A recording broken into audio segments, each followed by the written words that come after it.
السلام علیکم ورحمۃ اللہ۔ اگر انسان خود کو بار بار اونچائی سے گرتا ہوا دیکھتا ہے تو یہ کس چیز کی علامت ہے؟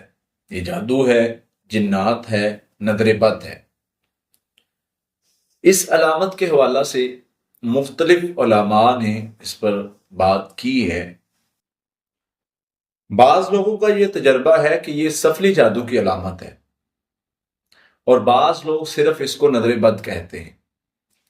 لیکن ہمارا کیا موقف ہے اور میں کس چیز سے اس کو اخذ کرتا ہوں، اس کے حوالے سے میں کچھ چیزیں آپ کے سامنے رکھوں گا۔ دیکھیں، اگر انسان خود کو اونچائی سے گرتے دیکھتا ہے، یہاں پر میں ایک کنڈیشن کو واضح کر دوں۔ ایک ہمارے ہاں عموماً کنڈیشن ہوتی ہے ہمارے لوگوں کے ساتھ کہ وہ سوتے ہیں، نیند میں جاتے ہیں تو ان کو اچانک سے ایسے لگتا ہے کہ وہ گرنے لگے ہیں یا گرے ہیں اور ان کی آنکھ کھل گئی۔ یہ کنڈیشن اس خواب میں نہیں ہوتی، یعنی یہ خواب کا حصہ نہیں ہے۔ یہ کنڈیشن ویسے کچھ میڈیکل ایشوز ہوتے ہیں، ان کی وجہ سے یہ کنڈیشن ہوتی ہے، اور اس کنڈیشن کو لے کے پریشان نہیں ہونا چاہیے۔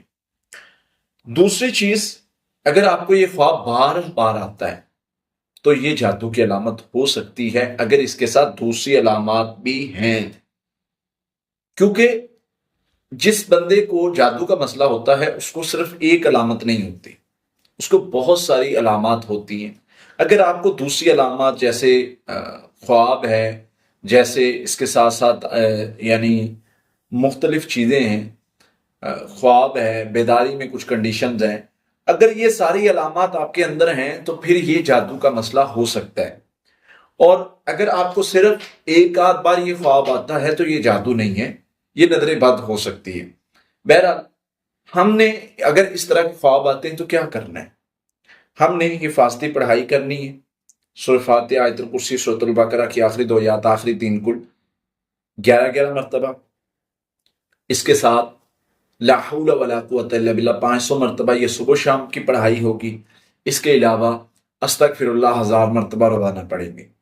یہ پڑھائی ہم نے 1.5 ماہ پڑھنی ہے۔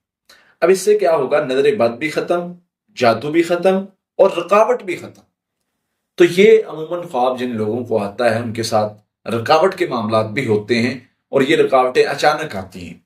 بہرحال آپ یہ پڑھائی کریں، رقیہ دم سنیں، اور اس پڑھائی کو جاری رکھنا ہے۔ اتنا یہ نہیں 2-4 دن کیا اور چھوڑ دی تو پھر وہ پڑھائی فائدہ نہیں دیتی۔ اللہ تعالیٰ کو وہی اعمال پسند ہیں، احب الاعمال اللہ ادومها عند اللہ، اللہ کو وہ عمل محبوب ہیں جو تاکید کے ساتھ کیے جائیں، چاہے وہ تھوڑے ہو۔ تو یہ عمل کریں، انشاءاللہ اللہ تعالیٰ ہر قسم کے شر سے محفوظ کریں گے۔